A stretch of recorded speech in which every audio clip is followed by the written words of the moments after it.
Imagine you're 16 years old. Your skin is literally rotting off your bones. You can't feel your right arm. Most people think you're a walking curse, a living ghost destined for a hole in the ground. Now, imagine a messenger bursts into your chamber, breathless and pale. He tells you that the greatest conqueror in the world is coming for your head with 26,000 elite soldiers. And you only have 500 knights. Most people would start praying for a quick death. They'd look at their bandaged hands and surrender to the inevitable. But Baldwin IV? He didn't just order his horse to be saddled, he ordered his enemies to start practicing their apologies. Today, we're talking about the Leper King, the teenager who looked Saladin, the nightmare of the Crusaders, right in the eye and didn't blink. It's the year 1177. Jerusalem is the crown jewel of the world, a city of gold and blood where every alleyway has a miracle and every wall has a scar. Usually, the king of Jerusalem is some hulking, bearded warrior who can bench press a war horse. But in 1177, the throne is held by a boy who can barely hold a fork. Now, Baldwin didn't have a teenage rebellion phase. He didn't have time to be a kid. When he was just 9 years old, his tutor, the famous historian William of Tyre, noticed something terrifying.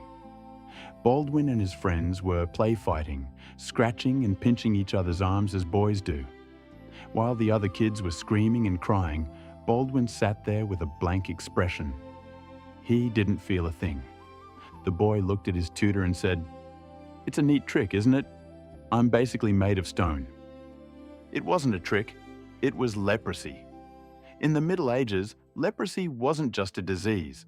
It was a divine marksman hitting you with a curse.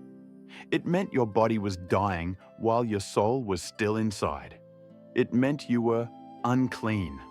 Under any other circumstances, Baldwin would have been tossed into a colony to rot in silence.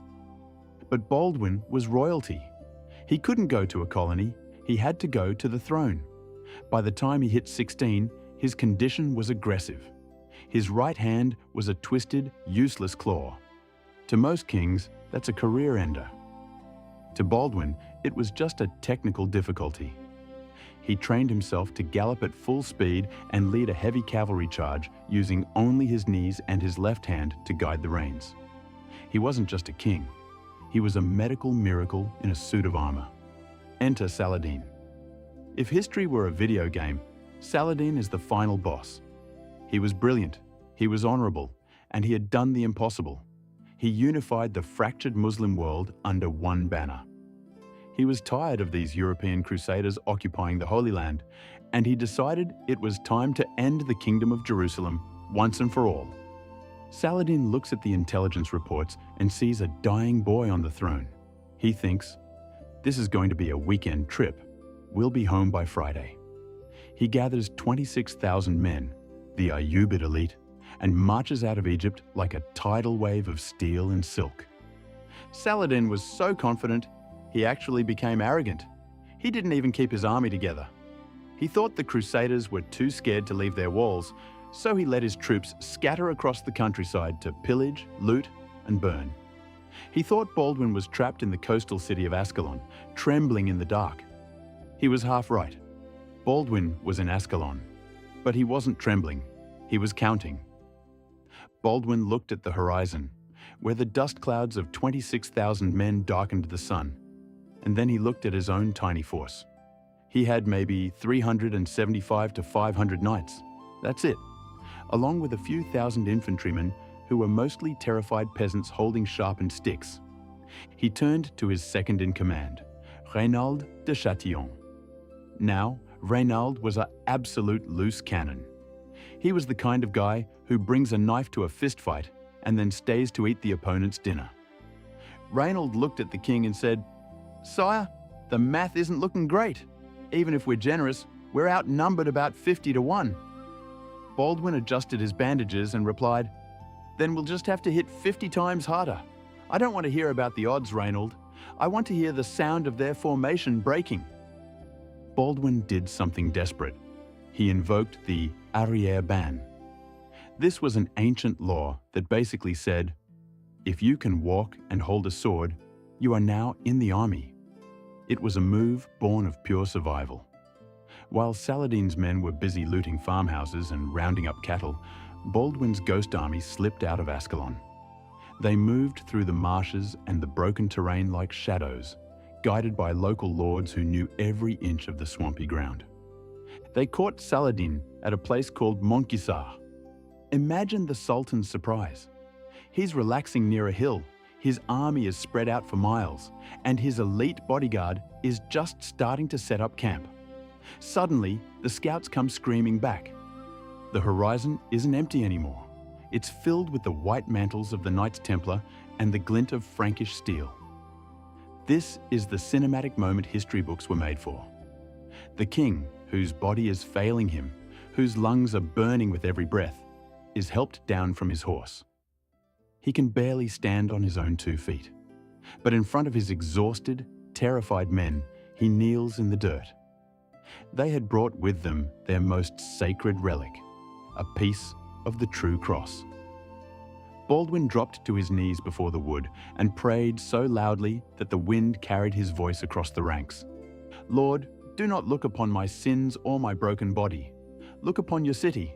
If I am to die today, let it be in the saddle, facing my foes. But if I am to live, let it be over the ruins of those who seek to destroy us. He stood up. He didn't need help this time. He was boosted back into his saddle, and for a moment, the disease seemed to vanish. He wasn't a sick teenager anymore. He was a living lightning bolt. He pointed his sword at the heart of Saladin's camp and roared, "Knights! Today we don't fight for a crown. We don't fight for gold. We fight for the city that stands behind us. Charge!" 500 Knights Templar and the Frankish heavy cavalry hit the center of Saladin's lines. It wasn't a battle, it was a high-speed collision. The heavy cavalry charge of the Middle Ages was the nuclear weapon of its time. Imagine a wall of steel-clad horses and men hitting you at 30 miles an hour. Because Saladin's men were disorganized and stuck on swampy ground, their superior numbers actually worked against them. They couldn't move. They couldn't breathe. They were simply trampled into the mud. Saladin himself, the man who would eventually become a legend, was almost captured. He had to scramble onto a racing camel and fly into the desert, leaving his elite guard and his dignity behind. He fled through a sandstorm, harassed by Bedouins, with only a handful of companions left. Saladin returned to Egypt with only 10% of his army. It was the most humiliating defeat of his entire career. He had been outplayed, outmaneuvered, and outfought by a boy who was supposed to be on his deathbed. And Baldwin? He didn't celebrate with a parade. He rode back to Jerusalem, probably in agony, and went straight back to work. He knew his time was short. He lived for 8 more years after that miracle. 8 years of pure, stubborn defiance. When the leprosy finally took his sight, he ruled by voice. When it took his ability to walk, he ruled from a litter carried by his servants. When he could no longer ride, he had his men carry him to the front lines on a stretcher so his soldiers could see that their king was still with them. He never lost a single acre of land while he was on the throne. He held the entire Middle East at bay with nothing but a broken body and a diamond-hard will. Baldwin IV died at the age of 24. He lived a short life, defined by a disease that should have made him a footnote in history. Instead, it made him a titan. He proved that leadership isn't about the strength of your grip, but the strength of your spirit. Saladin would eventually take Jerusalem years later, after Baldwin was gone. But for the rest of his life, whenever Saladin looked toward the towers of the Holy City, he remembered the teenage boy who made the world's greatest army run for their lives.